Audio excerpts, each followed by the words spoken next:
Buenos días a todos. Peço que utilizem, porque eu não hablo bom espanhol, só. Ok? Funcionando os aparelhos.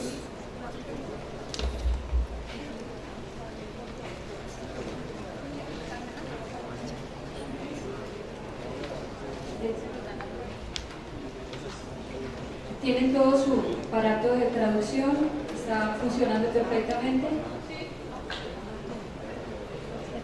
Bom, eu gostaria... Esse é a última apresentação.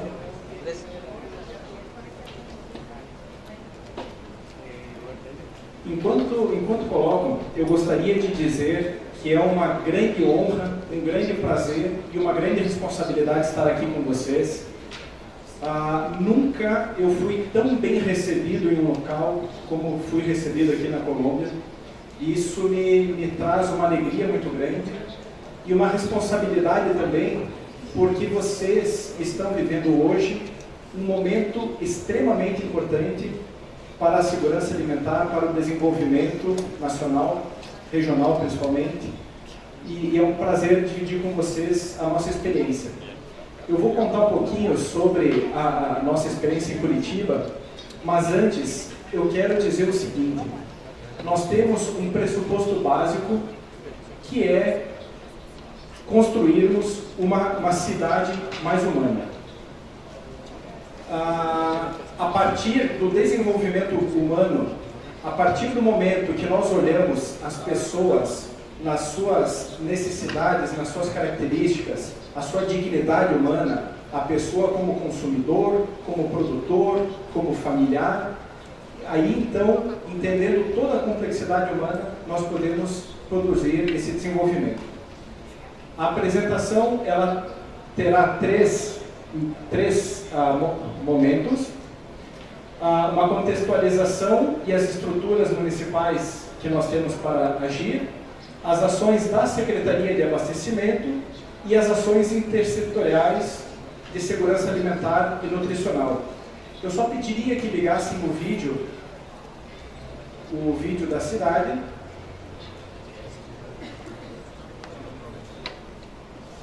Por favor, o vídeo, la película.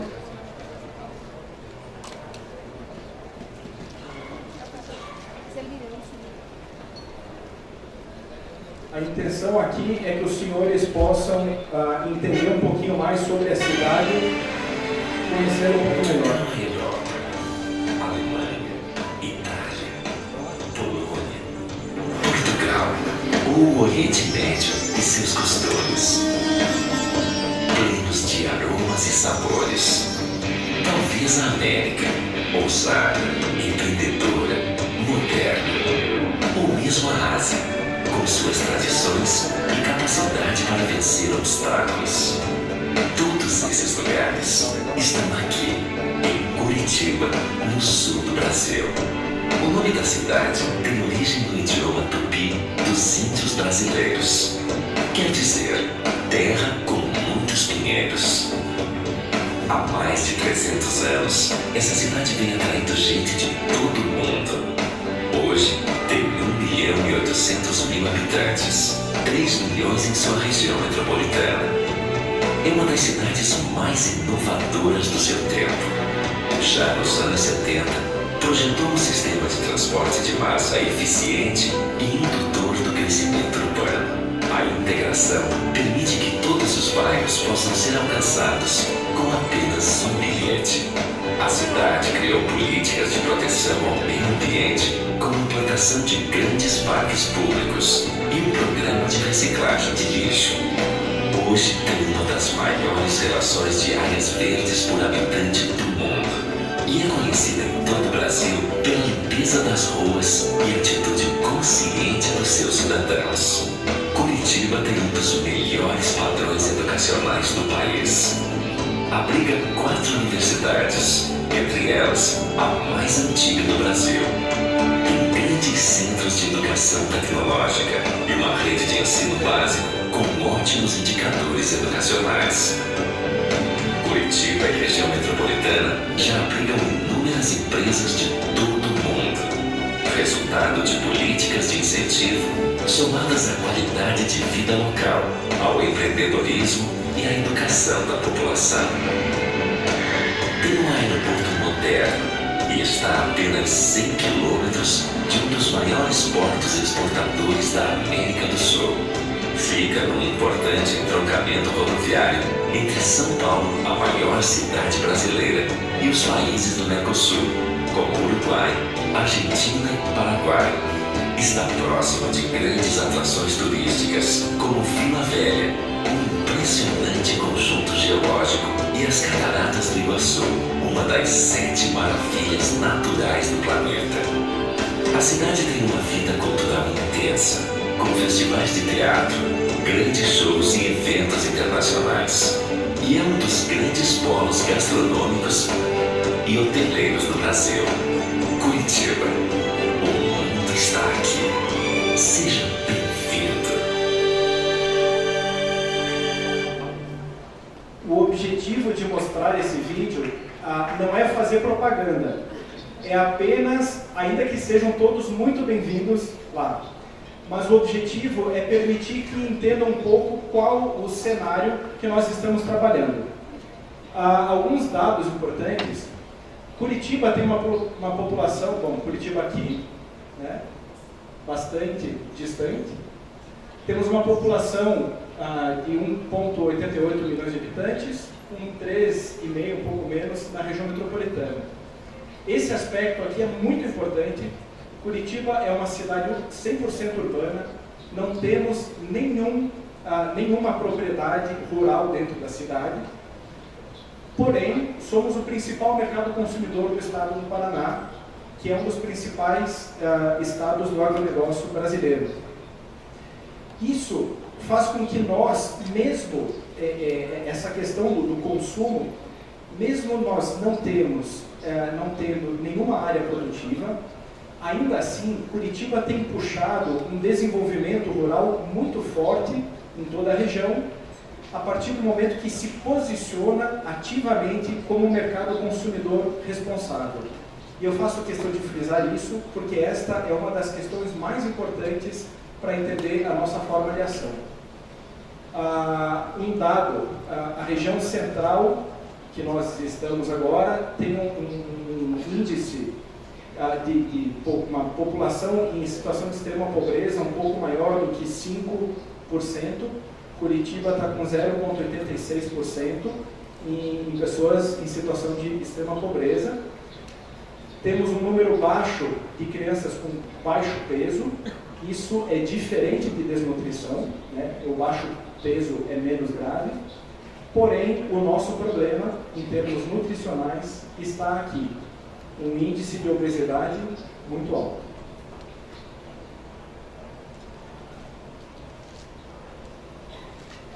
É importante a gente entender, esse é um conceito legal, é uma lei orgânica de segurança alimentar do ano de 2006, uma lei federal, que define a segurança alimentar. E eu trouxe essa definição apenas para garantir que todos entendamos o seguinte: para eu ter uma situação de segurança alimentar, eu preciso ter um acesso do ponto de vista econômico, o produto precisa ser economicamente acessível à população, ele precisa ser acessível geograficamente, ele precisa ser acessível em quantidade. Nós precisamos ter qualidade nutricional, qualidade sanitária e, com certeza, qualidade comercial. Porque isso é uma cadeia produtiva que tem uma relação comercial fundamental que move tudo para frente. Práticas alimentares promotoras da saúde, que é algo que foi apontado também, práticas de vida, estilo de vida saudável, e a sustentabilidade cultural, ambiental, econômica e social. Sem esses 4 pontos, é completamente impossível existir uma real situação de segurança alimentar.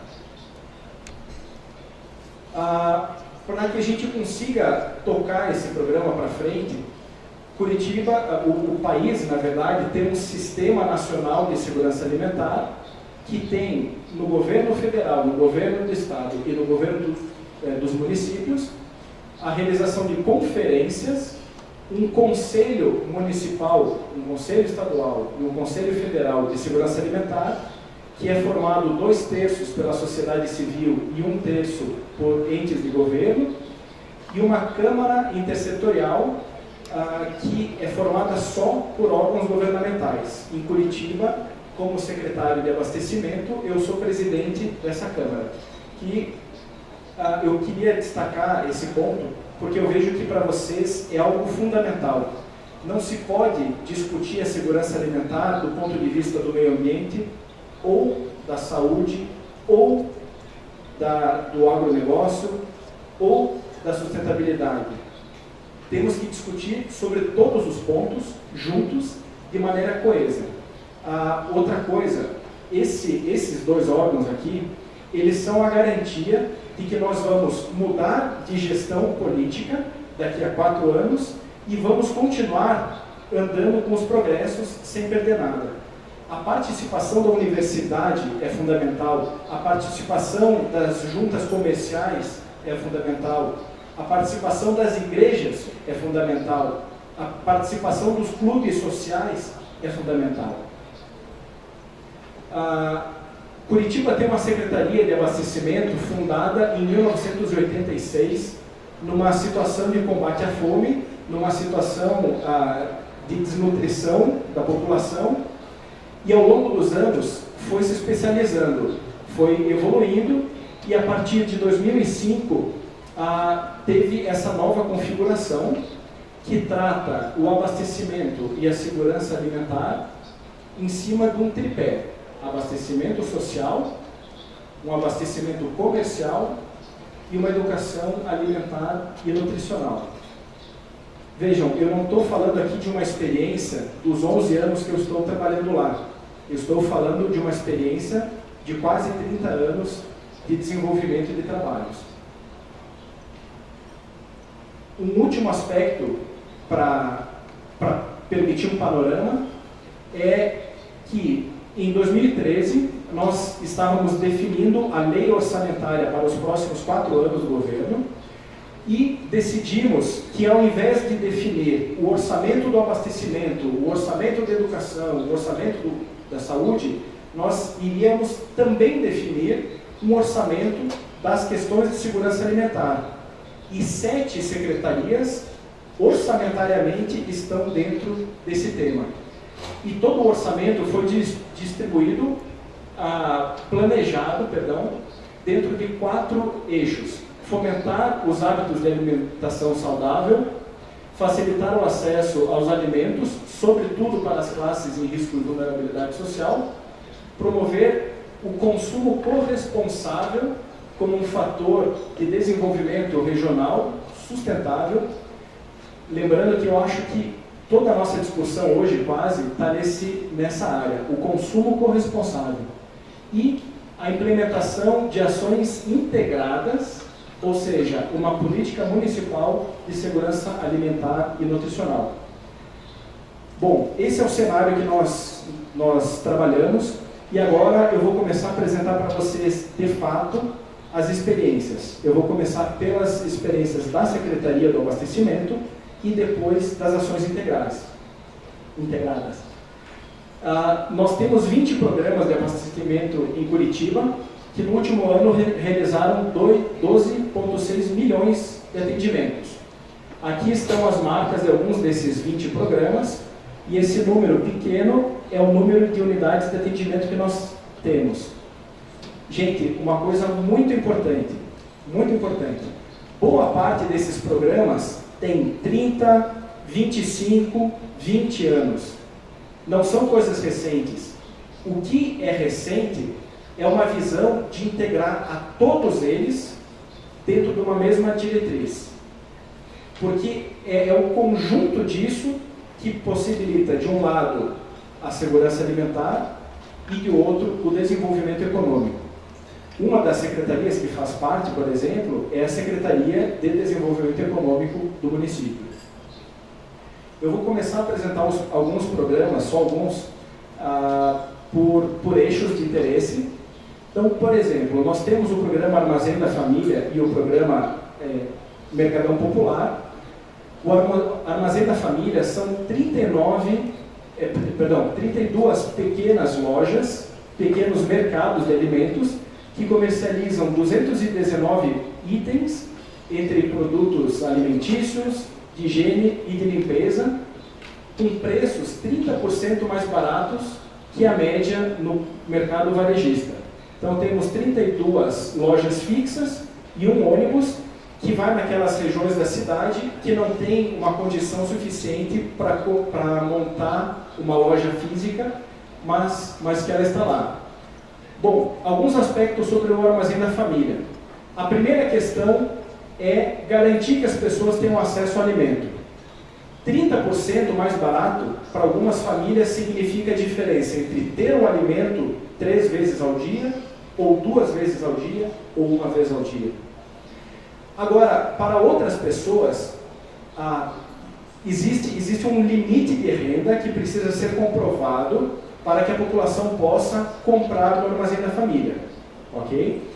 Então, para outras pessoas que têm uma situação financeira um pouco melhor, mas que ainda assim estão dentro do limite, esse valor economizado, ele vai parar em outros segmentos do mercado, ele vai pagar outros serviços que permitem uma geração e uma fixação de renda muito, muito expressivas, uma redução de pobreza muito expressiva, à medida que gasta menos para comprar o básico e pode fazer outras coisas, gerar outros movimentos.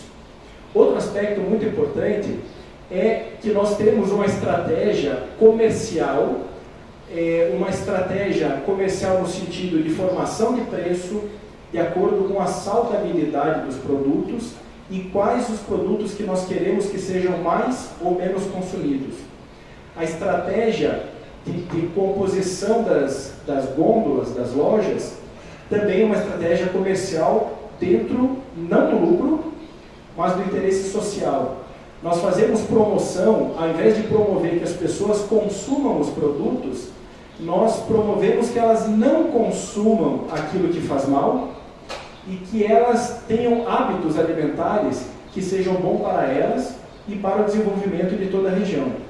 Então, o fato de um município ter uma estratégia comercial com foco no interesse público é fundamental. Uma questão muito importante também é que no Armazém da Família nós incluímos muitos produtos verticalizados, produtos já processados, produtos já beneficiados dos pequenos agricultores familiares da nossa região. Isso é uma forma de eles conseguirem um rendimento melhor e também eles conseguirem ganhar mercado. A partir do momento que eles são conhecidos no Armazém da Família, eles conseguem ganhar espaço de competição nos mercados locais. E se eles não tivessem essa oportunidade, eles dificilmente conseguiriam ingressar direto no mercado. Então vejam, é um programa social que ao mesmo tempo distribui a riqueza, gera emprego e renda, fomenta a produção beneficiada, a verticalização das cadeias produtivas locais, permite uma orientação nutricional e dá ao governo a capacidade de uma estratégia comercial. Um segundo programa, um segundo conjunto de programas que eu queria colocar é o programa Sacolão da Família e o programa Nossa Feira. Esses dois programas, eles também são comercialização de alimentos a preços diferenciados. Agora, diferente do Armazém da Família, que é um programa que o próprio município compra e vende o alimento, aqui nós fazemos licitações, chamadas públicas, para que cooperativas da agricultura familiar, devidamente organizadas na nossa região metropolitana, possam fazer a comercialização direta desses produtos.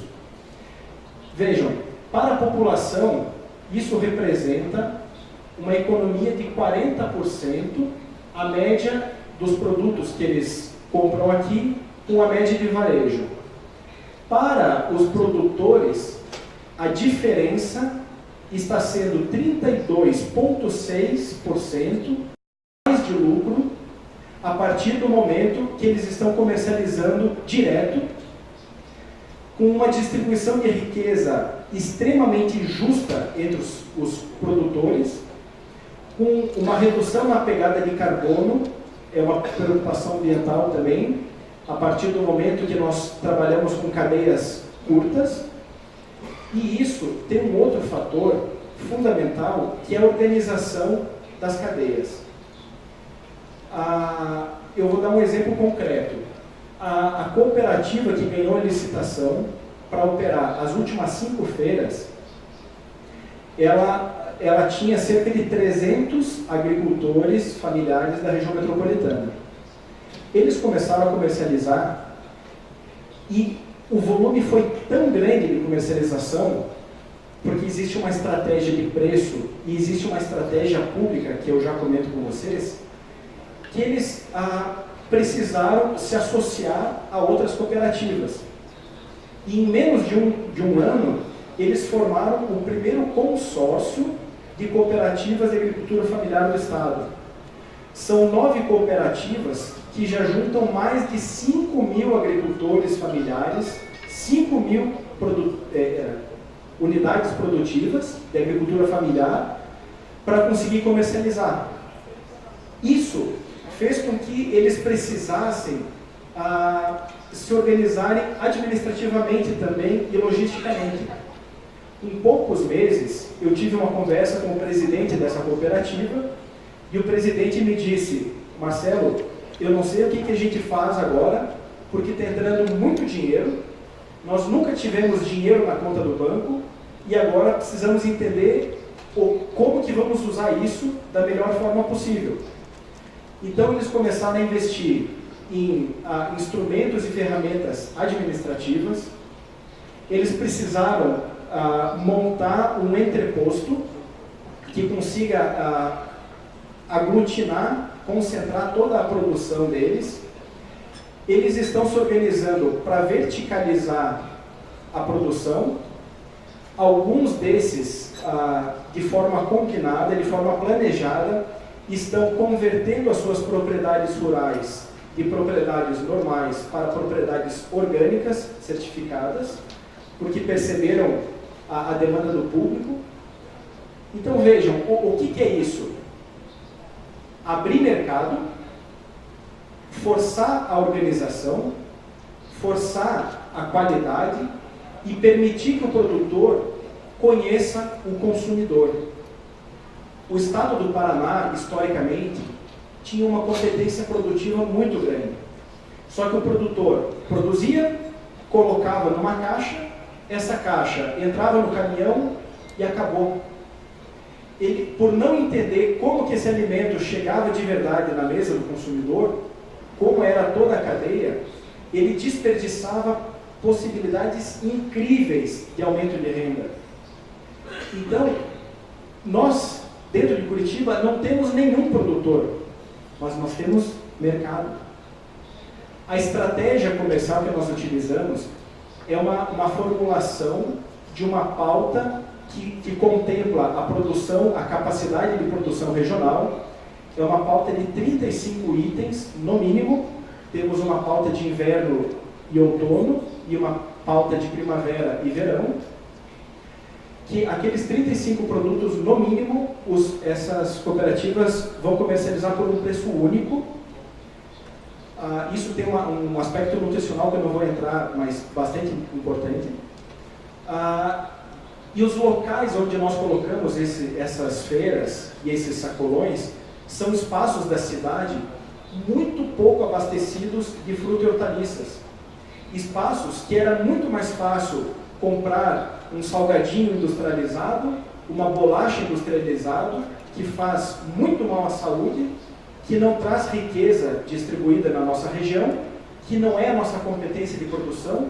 Então, nessas áreas, era muito mais fácil comprar isso do que frutas e hortaliças. Nós definimos horários de funcionamento e locais de funcionamento aonde pegam os pais indo buscar as crianças na escola, onde pega os terminais de transporte público urbanos da cidade, os grandes conjuntos habitacionais populares. Então, é uma forma social de abastecimento que está gerando riqueza no campo. Depois eu vou falar de outros programas, mas vocês vão entender que isso daqui não é sozinho. Isso daqui está casado com as compras institucionais, isso aqui está casado com a merenda escolar, isso daqui está casado com uma estratégia de educação alimentar. Eu vou falar disso depois, mas vocês vão entender que existe um conjunto. Outra coisa muito importante é que nós articulamos com entidades do governo estadual que fazem a extensão rural, para que a extensão rural seja feita para esses agricultores, não só pensando na produção, mas levando conhecimento de mercado para eles. Olha que dado bonito. A Secretaria tem 20 programas. Nós gastamos por mês 3,29 milhões de reais. Só esses 3 programas, a população de Curitiba economizou por mês 7 milhões e 700. Porque isso não é só um dinheiro público, é a participação do consumidor, é a participação do produtor, só que eles participam, os produtores ganhando mais e os consumidores economizando mais e comendo melhor. Nós tivemos, por essa estratégia, um aumento extremamente significativo no consumo de frutas e hortaliças pela população. Nos últimos 2 anos, de forma mais expressiva, mas já começou um pouco antes. Então, é algo muito bacana.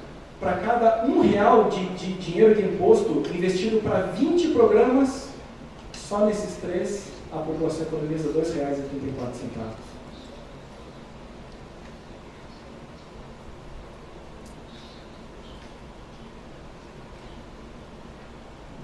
Um outro programa é o Restaurante Popular. O Restaurante Popular é um programa conhecido mundialmente, vários países têm. O que a gente tem de diferente? Bom, nós temos 4 restaurantes que servem todos os dias 4,2 mil almoços. Essa qualidade de refeição no entorno dos restaurantes populares, se eu fosse comer o mesmo tipo de comida, a mesma quantidade, eu gastaria R$10 por prato. Aqui custa 2. Então dá 8,5 milhões ao ano de economia. 2 vezes 0,2 os custos públicos para operar o restaurante. Então o que nós temos de diferente? Nós fazemos um programa de educação alimentar com essa população, sempre associando a cultura alimentar brasileira, o cardápio do restaurante, a produção regional da época, aquilo que nós facilitamos o acesso nas nossas unidades comerciais, aquilo que os nossos produtores têm a oferecer, e nós organizamos isso tudo num sistema de educação, de orientação alimentar, junto com a Secretaria de Saúde, junto com a Secretaria de Educação, junto com a Fundação de Ação e Assistência Social. Então, ao mesmo tempo que nós dizemos coma isso, nós favorecemos que as pessoas consigam comprar isso. E nós favorecemos que o produtor consiga produzir isso. Um outro programa belíssimo, esse a nossa colega Sandra Beltrán teve o prazer de estar em Curitiba e conheceu pessoalmente, se chama o Programa Câmbio Verde. O Programa Câmbio Verde é um programa que já vai mais de 20 anos. É um programa onde a população troca lixo reciclável por comida. A cada 4 quilos de lixo reciclável, 1 quilo de frutas e hortaliças que são produzidos pelos pequenos agricultores familiares da nossa região. A cada 2 litros de óleo de cozinha utilizado, 1 quilo de frutas e hortaliças. Olha que beleza. Ao mesmo tempo, nós melhoramos o padrão alimentar nutricional da população, eles economizam dinheiro com comida, nós tiramos o lixo que estaria poluindo o solo, que estaria poluindo os rios, que estaria causando enchentes. Nós tiramos isso e ainda ajudamos os agricultores familiares da nossa região a ter um preço justo de venda e um volume constante de venda. Eu estou passando rapidinho, depois abre para respostas, para perguntas. Agricultura urbana, eu sei que vocês também têm um programa de agricultura urbana. Eu só queria apontar o seguinte: em Curitiba nós temos duas lógicas diferentes de agricultura urbana. Uma delas é aproveitar os vazios urbanos. Por exemplo, isso é uma área de transmissão de energia elétrica e essa é a mesma área de transmissão de energia elétrica um tempo depois. Isso faz parte de um projeto urbanístico. Isso é segurança pública, porque esses espaços eram usados para bandidagem, para crimes, né? Esses espaços, eles separavam comunidades. Isso daqui é um bairro que é cortado por uma linha de transmissão. Agora, as comunidades, ao invés de se separarem por esse espaço, eles convivem nesse espaço, eles produzem junto, eles se ajudam. Isso cria uma consciência social muito bonita. Cada família dessas tem um espaço para produzir e nós ajudamos com assistência técnica, com alguns insumos e preparando a terra por meio de convênios, por exemplo, com a Companhia de Energia Elétrica e com outras empresas. Então é um programa muito barato, muito pouco custo para o governo. E cada uma dessas famílias, se fosse comprar o que produz, ia gastar R$180 por mês. Então, de novo, a questão da economia, né? Isso daqui, gente, tem médicos da unidade de saúde, das unidades de saúde, que aconselham os seus pacientes de depressão a participar do projeto da horta, não por causa da alimentação, mas por causa da depressão. Esse, então, é um foco na produção e no espaço urbano. Esse aqui é um foco de conscientização, é um foco de sensibilização à população sobre as questões ambientais, as questões alimentares. Por exemplo, isso é um asilo, uma casa de repouso de idosos. Nós fazemos isso também em casa de recuperação de dependentes químicos. Imagine uma pessoa que está à margem da sociedade, se sentindo improdutivo, se sentindo obsoleto e de repente se sente capaz de novo produzir vida. Para as crianças que cultivam isso, crianças que não gostam de comer verduras, que não gostam de comer frutas, quando elas vão plantar, sim, elas comem. Elas comem porque existe uma relação afetiva com a comida, existe um respeito com a comida, existe um respeito com o meio ambiente. Isso daqui é uma escola municipal para crianças com deficiência física. Essa é uma horta adaptada, que os cadeirantes conseguem entrar embaixo, com a cadeira de rodas embaixo da horta, e mesmo com toda a dificuldade motora, eles conseguem cultivar. As hortas nas escolas, elas são usadas como caráter pedagógico. O professor de matemática usa a horta, o professor de biologia usa a horta, o professor de história e geografia usa a horta. E existe, eu vou falar depois, um programa interdisciplinar de educação alimentar que usa a horta. Eu quero também falar um pouquinho sobre a educação alimentar e nutricional. Nós temos mais de 40 cursos e ações diferentes na área de educação alimentar. Temos cursos para gestantes, cursos para hipertensos, cursos para diabéticos, cursos de aproveitamento integral do alimento, que permitem que se reduza muito o desperdício do alimento, muito mesmo o desperdício do alimento. Enfim, são mais de 40 cursos diferentes, que são oferecidos nas nossas estruturas, nas nossas feiras, nas nossas escolas, mas também em clube de mães, em associações de igrejas, em clubes comunitários, em associações de moradores. Nós desenvolvemos parcerias com os comerciantes do nosso sistema de comércio municipal de alimento. Temos unidade móvel, que é uma cozinha adaptada com projeção, com vários aparatos tecnológicos, que permite que os cursos vão em qualquer lugar, né? Então, isso daqui, por exemplo, é dentro do mercado municipal de Curitiba.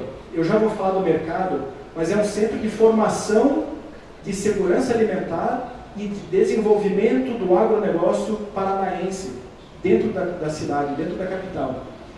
Aqui, por exemplo, nós recebemos 4 turmas de crianças por semana, no mercado municipal também, e existe um circuito que eles aprendem um pouco sobre suas compras. Existe um mercado onde eles escolhem seus produtos e no final, ao invés de pagarem, uma nutricionista analisa junto com eles, conversando sobre as opções deles. Porque não esqueçam, a nossa opção como consumidor, ela vai resultar na nossa capacidade física, mas também no desenvolvimento do nosso povo, na justiça social que nós vivemos ou não, na sustentabilidade ambiental da nossa região, certo? Então, eles também têm uma oficina de como preparar horta no jardim, na floreira das janelas, mesmo que sejam em prédios.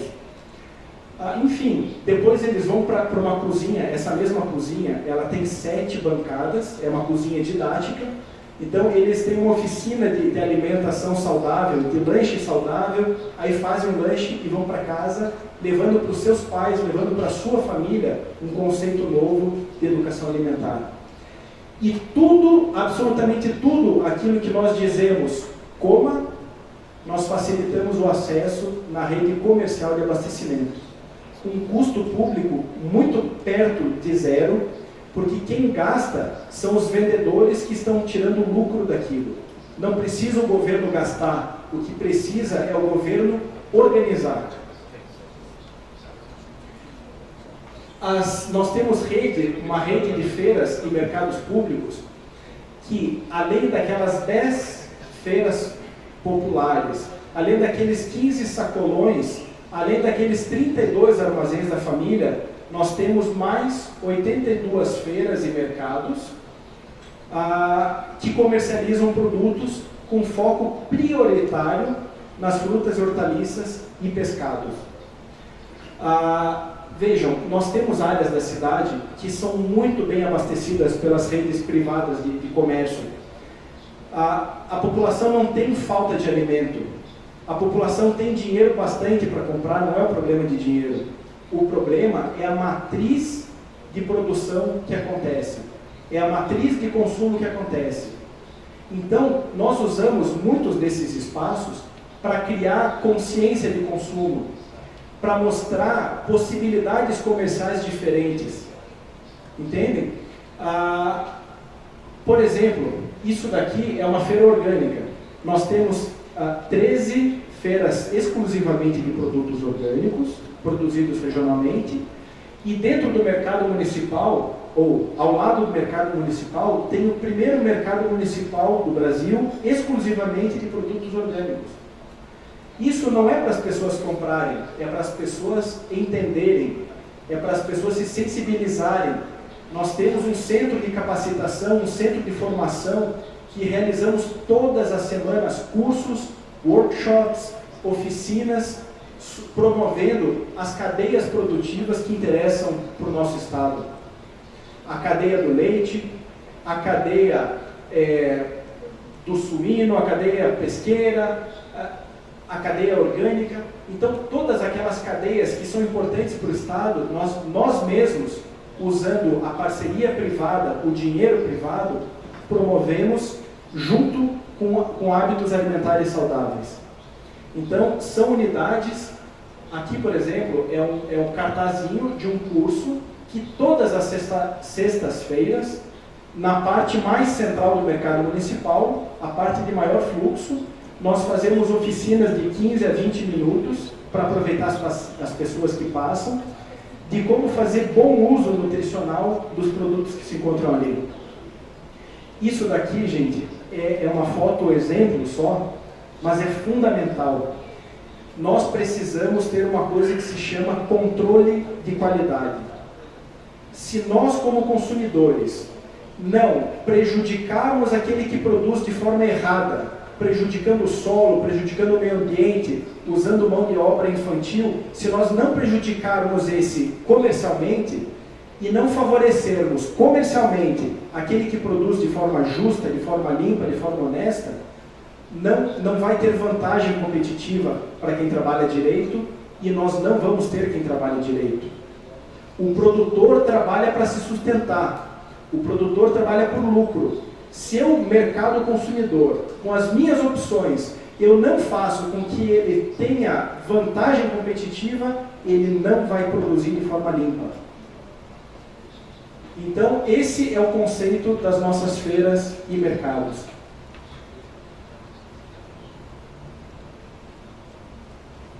Agora, algumas ações que são institucionais e intersetoriais. Nós temos, por exemplo, as compras públicas. Então, as compras públicas, nós fazemos por uma compra direta, nós fazemos uma pesquisa de mercado, vemos qual a média que o mercado está pagando a cada produto, colocamos um pequeno diferencial em vantagem do produtor e compramos diretamente do produtor sem atravessador. E aqui, como foi dito antes, eu não estou falando só de frutas e hortaliças, eu estou falando dos doces, eu estou falando do produto já beneficiado, das farináceas e tudo mais. Os volumes de venda, eles são garantidos e permitem que os produtores consigam fazer investimentos em tecnologia, e essa tecnologia e infraestrutura também vão fazer com que se reduza o desperdício e aí passe aquela quantidade de produtos que às vezes parece insuficiente, ela começa a ser suficiente, porque se reduz o desperdício. É uma oportunidade de orientar as cooperativas e que elas se desenvolvam em aspectos administrativos, porque quando nós compramos deles, nós somos extremamente rigorosos do ponto de vista comercial e de qualidade. Então, é um dinheiro fácil para eles, mas eles precisam participar, eles precisam se desenvolver. É uma forma de nós, poder público, sermos atraentes, sermos bonitos perante o produtor, para que ele está conosco, e isso nos dá um diferencial. Eu vou dar um exemplo para vocês. Nós estávamos com dificuldade de comprar direto do produtor alguns produtos que temos uma produção enorme na região metropolitana. E essa dificuldade está porque eles não estavam suficientemente organizados. Então, e eles tinham carências logísticas. Então, nós começamos a capacitá-los em parceria com o governo do estado nas questões logísticas e produtivas e de classificação. Agora, eles têm capacidade de competir com o mercado privado. Então, cuidado, se não tiver acompanhamento, formação e responsabilidade em relação à qualidade, os produtores podem se acomodar e não evoluir. E isso é terrível. Então, a compra pública é muito boa, é muito importante, mas ela precisa estar acompanhada disso. Uma coisa que eu esqueci de falar antes, aqui, nós fazemos todo um trabalho de desenvolvimento de marca. Porque se eu digo que eu preciso ter uma vantagem competitiva porque eu produzo direito de forma sustentável, o consumidor precisa saber que aquele é o meu produto. Então, é um desenvolvimento de marca muito importante, inclusive para que se aumente a rentabilidade do produtor. Perdão. Aqui, por exemplo, o acompanhamento médico e nutricional integrado.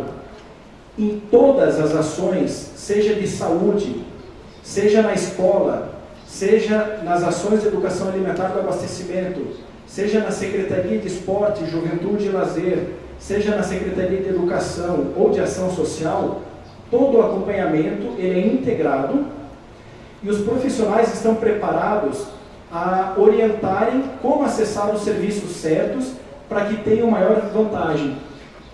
Então, o acompanhamento é feito desde a gestação até a velhice, com a medicina da família, inclusive.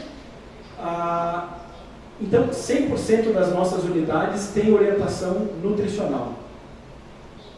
O programa de nutrição escolar, ele, ao mesmo tempo, realiza uma investigação da evolução nutricional das crianças ao longo de muitos anos, saúde e educação juntos, e isso faz com que nós criemos um plano único de abordagem no posto de saúde, a definição do cardápio escolar e a definição da estratégia de educação alimentar que nós vamos usar com as nossas crianças.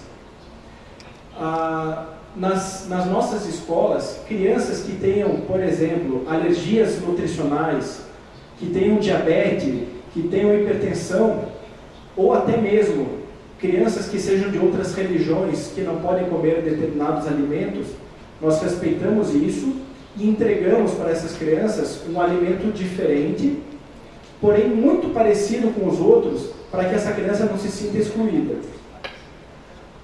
Um programa de educação alimentar desenvolvido multidisciplinarmente, dentro e fora da escola, e capacitação de professores, cozinheiros, lactaristas e os pais das crianças.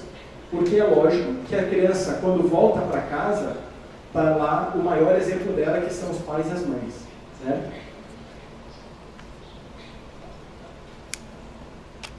Bom, e por fim, eu queria apresentar para vocês o programa Mama Neném, que é um acompanhamento que começa no pré-natal das grávidas, na rede de saúde, e que ele vai até o fim da amamentação das crianças que estão nas escolas. Então, todas as escolas do município, as escolas públicas municipais, elas têm um espaço que aquelas mães que tenham condição de se deslocarem até a escola, elas podem ir no horário que convém, amamentarem o filho na própria escola e depois voltam para o seu trabalho quando isso permite. Aquelas mães que não conseguem fazer isso, existe um programa de extração do leite e depois profissionais capacitados na escola dão o leite para as crianças. É o leite materno para as crianças. Bom, além dessas ações, nós temos muitas. Nós temos o banco de alimento, que o secretário comentou no lançamento, aliás, parabéns, muito bom. Nós temos iniciativas que são conjuntas de várias secretarias, né, que pelo tempo eu não trouxe todas.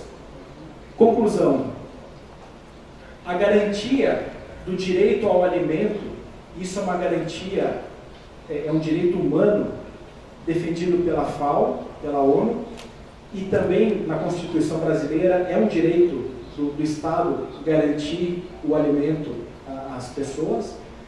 Esse direito ao alimento, ele é uma grande maneira de nós desenvolvermos o nosso povo, uma grande maneira de desenvolvermos a nossa economia de forma justa, com distribuição de riqueza, com distribuição de renda. As grandes indústrias, as grandes matrizes produtivas, elas têm dificuldade de fazer a distribuição de riqueza. Isso é uma forma fácil. E outra questão, a ação pública de segurança alimentar e nutricional, ela tem uma capacidade de desenvolvimento justo e sustentável. Bom, com isso eu concluo a apresentação, mas me coloco à disposição para perguntas e, muito francamente, aqueles que desejarem e que tiverem a oportunidade de um dia irem a Curitiba serão muito mais do que bem-vindos. Obrigado.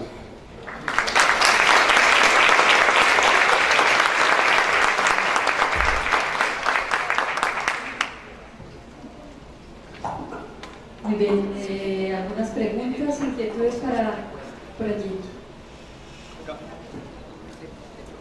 Por favor, abren el otro micrófono. Buenas tardes, Marta Restrepo de la Secretaría de Desarrollo Económico de Bogotá. Quisiera preguntarle cuál es el arreglo institucional mediante el cual se coordinan las secretarías, las 7 secretarías que desarrollan estos programas, y cuáles son las claves del éxito para que esto funcione. Durante tanto tiempo, que hablamos de 20, 30 años que se está implementando esta coordinación, entonces cuáles son las claves del éxito de ella y su continuidad. Gracias. Muy bien, vamos a recoger las preguntas y el doctor Marcelo, al cabo de unos 20 minuticos, de media horita, va a dar respuesta a cada una de ellas. Bien, Julio Flores. Veo que lograron romper con ese difícil esquema de comercialización donde el intermediario es quien incide en los precios y genera especulación. Yo lo pude ver alguna vez que fui al estado de Santa Catarina, en Florianópolis. Allí hay una colonia alemana que industrializa todo lo que produce con brasileños, me dejarán mentir. ¿Bien? Y lo vi hace 12 años. Veo que estimulan las ferias comerciales. Veo que han logrado que los niños respeten los alimentos involucrándose en las escuelas, en las huertas y en la producción, y que han logrado promover huertas caseras urbanas. Se ha tratado de hacer esos avances acá, en Colombia y en el Meta, pero como este es un estado central, no es un gobierno federal como Brasil, la legislación es muy difícil. Todo tiene unos trámites legales y burocráticos exagerados en Colombia. Cuando fui allá no los encontré. La pregunta es, finalmente, ¿cómo lograron romper esas nocivas cadenas de comercialización en la que los intermediarios son los que regulan los precios y llevan a la especulación? Y el productor gana muy poco y finalmente la especulación es la que hace que el consumidor tenga precios elevados.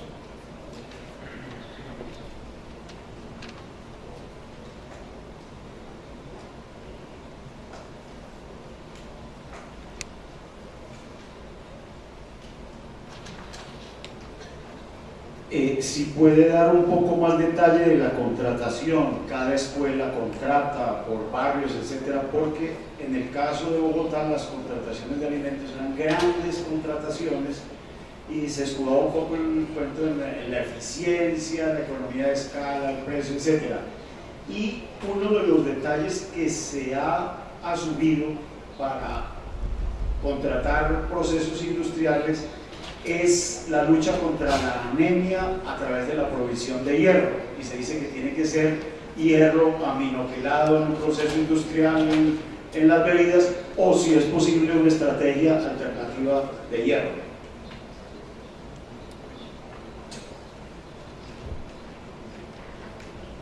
Buenos días, quiero preguntarle sobre las plazas de mercado. En Bogotá ya no quedan pocas plazas de mercado, hicieron una forma multicomercial, digámoslo así. Entonces a mí me llama mucho la atención porque nosotros estamos perdiendo esa riqueza que es parte de nuestra tradición, independientemente que estemos en Bogotá o en otros municipios. También la forma como ustedes convocan y participan a la gente en la población, ¿cómo hacen para que la población se vincule a esos programas? Y la última ha sido fase de cooperativa. En Colombia me parece que en esta área no es fácil, tenemos una situación también de solidaridad. Sí, jugadores culturales, gracias. La señora de Berto. Buenos días. ¿Cuál es el grado de participación de esa estrategia en el mercado de Curitiba, en el mercado total? ¿Y cuál es la meta? ¿Lograr conquistar todo el mercado? ¿Y cuál sería la estrategia para, por decirlo así, conductuar el mercado convencional que no esté alineado con estos propósitos? Vamos a escuchar otras 3 preguntas más y ya nos vamos a las respuestas del doctor Marcelo Franco, un poquito para no afectar el desarrollo de la agenda. Buenas tardes, las preguntas son 2 concretamente. Uno, la creación de las cooperativas tiene un costo legal y de impuestos para la cooperativa. Y la segunda, el desarrollo de marca que garantiza la entrega de un buen producto y que da valor agregado, tiene un costo para el campesino. Bien. Otra más. El señor y la señora que está. Y tercero, ya nos vamos con las respuestas. 1, 2, 3. Muy bien. Felicitándolos por lo que han hecho en materia de orgánicos. Realmente Brasil es un referente. El municipio subsidia o apoya la certificación de esos productos. La señora. Muy buenas tardes, mi pregunta es muy concreta. ¿Cuál es el mecanismo que ustedes utilizan para identificar el nivel de ingresos de la familia que puede comprar en las tiendas? La señora atrás. Y las últimas 2, si ustedes entenderán. Gracias. La pregunta es, se habla de estructura del Sistema Nacional de Seguridad Alimentaria en Curitiba. ¿Cuál es la manera para garantizar el recurso agua, aunque no directamente de Curitiba, del Estado o de la subregión? ¿Cómo garantizan el mantener agua a largo plazo? Aquí el señor de camiseta naranja y el señor, muchísimas gracias. Muchas gracias. La pregunta es la siguiente. Hay una diferencia grande entre la ideología política y económica de Brasil respecto a la de Colombia. Desde el punto de vista económico, Brasil tiene una ideología heterodoxa y muy enfocada a la participación en términos de gobernanza. Colombia tiene una política económica ortodoxa, muy inclinada al tema de crecimiento económico más que desarrollo económico. Y precisamente la seguridad alimentaria está relacionada con el desarrollo económico en términos de beneficios de población. En el caso brasilero, desde 1991 la inseguridad o la incidencia de la insuficiencia alimentaria y la subnutrición en la población disminuyó de un 15 a 16 puntos a 4 puntos. En el caso colombiano, en 1991, hace 24 años, teníamos alrededor de los 15 y 16 puntos de insuficiencia alimentaria y en la actualidad también tenemos los mismos 15 y 16 puntos. Esto tiene que ver mucho con la política pública. La pregunta es la siguiente: ¿en Brasil podría haber cambios a nivel de gobierno, a nivel de política y por eso también a nivel de ideología política y ideología económica? ¿Cómo se está preparando Brasil a través de sus políticas públicas para afrontar los cambios que pueden suceder a raíz del cambio de ideología que podría generar y para sostener estos resultados que están presentando? Por aquí el señor.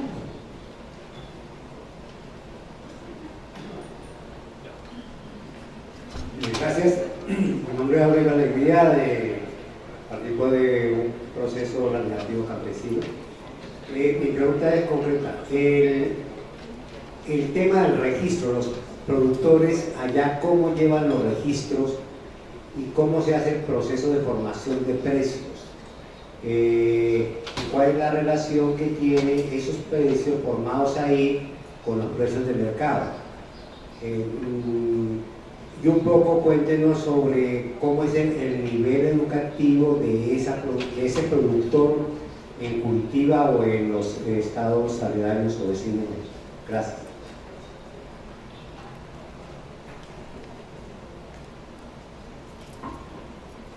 Bom, eu vou tentar falar pouquinho de tudo. Deixa eu falar pouquinho sobre o sistema nosso de gestão da segurança alimentar. Desculpe. quando apresentei lá, num dos primeiros slides, tinha um Sistema Nacional de Segurança Alimentar, que é composto por conferência. Essa conferência, existe uma participação pública maior do que governamental.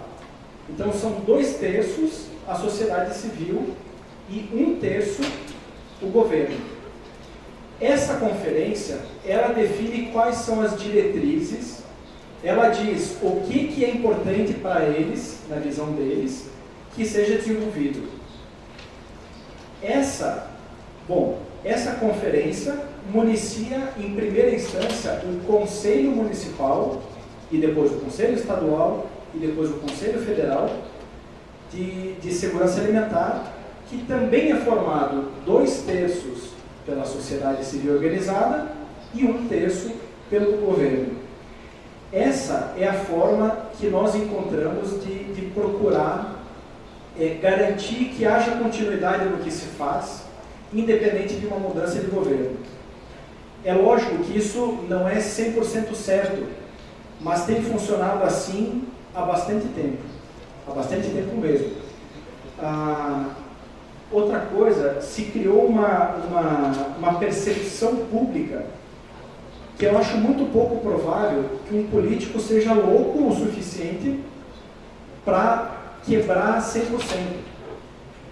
O que nós, por exemplo, deixa eu colocar assim, eu não sou um servidor de carreira do município, mas há 11 anos o prefeito me convidou, a pessoa que era prefeito me convidou para fazer parte como técnico nessa área. Nesse tempo, eu evoluí alguns degraus até chegar como secretário, sendo que passamos por 3 mudanças de prefeito. Então o primeiro, aí veio o segundo e agora o terceiro. E eu fui mantido, não por uma questão política, ainda que o cargo de secretário seja político, mas por uma construção técnica. Então isso é lógico que demanda uma maturidade política dos governantes, e eu sei que aqui vocês estão em janeiro assumindo os novos governantes, então é fundamental que se tenha uma responsabilidade muito forte com aquilo que já foi produzido. Eu, como secretário, tenho para trabalhar aquilo que o meu antecessor produziu, aquilo que o antecessor a ele produziu, e assim vai. Se eu tiver a irresponsabilidade de jogar isso fora, eu vou começar do zero. E não existe a possibilidade de um desenvolvimento de longo prazo. Mas, na nossa estrutura, então, essa conferência e esse conselho são os órgãos formais que garantem, ou que procuram garantir, a permanência dessas ações. Outra pergunta que foi feita quem que foi, acho que a primeira pergunta, então quem que organiza aquelas 7 instituições, aquelas 7 secretarias, no caso de Curitiba? Veja, aquelas 7 dizem respeito às secretarias que estão orçamentariamente envolvidas nesse processo. Mas a Câmara Intersetorial de Segurança Alimentar e Nutricional tem 10 secretarias. Em Curitiba é o presidente dessa Câmara, o secretário municipal de abastecimento, que hoje sou eu. Então, como presidente dessa Câmara, eu tenho tido um trabalho político, no bom sentido, de conseguir entender quais são as necessidades de cada um dos órgãos envolvidos que podem ser supridas por essa questão. Por exemplo, no Paraná, como existe um índice de obesidade muito grande, por favor, não olhem para a minha barriga, como no Paraná existe um índice de obesidade muito grande, a saúde gasta cerca de 70% do seu orçamento com doenças crônicas não transmissíveis, que têm relação direta com a alimentação. Então, é lógico que se eu dou para a saúde uma condição de trabalho mais eficiente, é lógico que ele vai ser meu parceiro. A educação tem deficiências que outras secretarias têm como primazia. Então, o grande segredo de tudo nessa Câmara Intersetorial é a capacidade de ler os participantes, ler o que cada um tem a oferecer e qual a dificuldade de cada um. E eu vou dizer uma coisa para vocês. A melhor característica que um gestor público pode ter é ser generoso. Ser generoso, não querer só o seu partido, não querer só a sua ideologia, não querer só o seu órgão. Isso é uma questão de caráter, de princípio, de moral, de ética. Infelizmente, eu vou falar lá na Dinamarca, porque é claro que na América Latina não acontece isso, mas lá na Dinamarca eu ouvi dizer que os políticos, nem todos, têm esse senso. Agora, a partir do momento que nós temos políticos, sim, que têm esse senso, e eu vi isso aqui, né? Eu não estou falando de político A, B ou C, mas eu vi dentro da Colômbia sinais claros de que existe isso, e existe isso no Brasil, existe isso no mundo inteiro, políticos decentes, isso fica mais fácil. Com relação às dificuldades legais para conseguirmos quebrar o sistema produtivo de intermediários, vejam, eu não conheço a fundo o sistema colombiano, mas eu duvido que seja muito pior do que o brasileiro. A burocracia, ela é terrível. Eu, como gestor público, me sinto com os pés e as mãos atadas. Então, como que a gente faz? Procurando, também no privado, quem tem interesse em trabalhar com a gente. Vejam, eu preciso que a indústria tenha lucro. Eu preciso que o produtor tenha lucro. Preciso, né? Só que isso precisa estar organizado. Então, o grande segredo é a inteligência, de novo, de você ver quais os interesses e as dificuldades de cada um. E tem muita coisa, lá no Brasil, nós temos uma expressão que diz assim, algumas coisas vão no peitaço. Você estufa o peito e vai. A procuradoria põe a mão na cabeça, você fecha o olho e vai. Né? Porque precisa ter um pouco de arrojo, senão não vai. Né? Nada é ilegal, mas é preciso questionar a lei, porque a lei, ela, por mais que seja o contrário disso, a lei ela foi feita para proteger o que é certo. Às vezes ela não protege, mas ela foi feita para isso. Então, aqui se é preciso contar com um pouco de bom senso e arrojo. A questão das feiras, no Brasil existe uma cultura muito forte de feira. Então isso foi fácil para a gente. Eu não sei para vocês a realidade. Agora eu vou dizer o seguinte, eu entrei na prefeitura, na Secretaria do Abastecimento, eu sou formado na área de mercado, na área de comunicação, e eu fui chamado para desenvolver uma campanha para promover as feiras que estavam caindo, certo? O movimento estava caindo. E quando eu comecei a ver, eu entendi que a única promoção que a feira podia ter era com base no interesse público.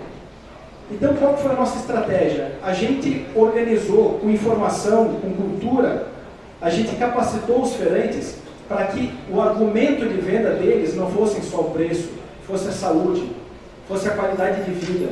Então, as feiras passaram a vender saúde e não os produtos. Isso passou por um processo de verificação de inconsistências nas feiras e que nos levou a um controle de qualidade rígido.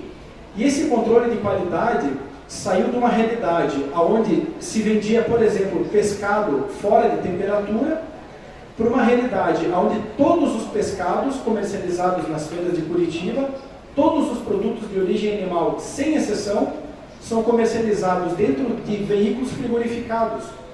Isso foi um processo que levou 7 anos. Qual foi o segredo? Mercado. Você contar para o consumidor o que ele está levando e você permitir que o feirante possa fazer isso. Então, o desenvolvimento das feiras se dá com foco na qualidade, na organização. O nível de renda que é preciso ter para comprar no programa Armazém da Família é de 3 salários mínimos e meio. Existe uma pesquisa que na região de Curitiba, uma família que tem essa renda de 3 salários mínimos e meio tem para comprar apenas R$450 por mês. É o que essas famílias conseguem comprar de comida. E isso é um tanto quanto desafiador. Então, essa foi a escolha do nosso critério de seleção. Quando uma pessoa se cadastra, ela comprova a renda. Se existe motivo para que a gente desconfie, a gente faz visita domiciliar e a gente cruza as informações de sistema da Secretaria da Fazenda, do cadastro daquela família no sistema de saúde e em outros sistemas. Com relação aos recursos hídricos, no nosso âmbito de atuação, no nosso nível de atuação, o que a gente faz é cuidar com a produção agrícola que fica às margens dos mesmos locais da onde vem a nossa água, né? Então, é uma questão de valorizar o consumo do orgânico, do produto que seja integrado, que seja certificado. Perguntaram sobre algum subsídio, alguma subvenção para a certificação. Em alguns momentos, dentro de campanhas específicas, nós apoiamos com taxas diferenciadas a certificação dos produtores. Existe no Brasil um tipo de certificação coparticipativa que tem um custo menor. Agora, nós estamos num momento diferente, que é fazer uma certificação das unidades de comercialização de forma cooperada. Então, pelo tempo, né, passaram o bilhetinho, eu vou parar por aqui. Agora, eu queria dizer mais uma coisa. Tudo isso só vai ser sustentável se a gente tiver por trás a produção organizada em cooperativas, né? No Brasil, para a primeira nossa feira, nós levamos 9 meses só convencendo os produtores a se organizarem em cooperativas, porque existia muita resistência, muito medo de um enganar o outro, muito medo de um tirar o dinheiro do outro. Hoje, passado um período, existe um movimento natural que eles façam isso. Agradeço de novo a atenção a todos. Obrigado.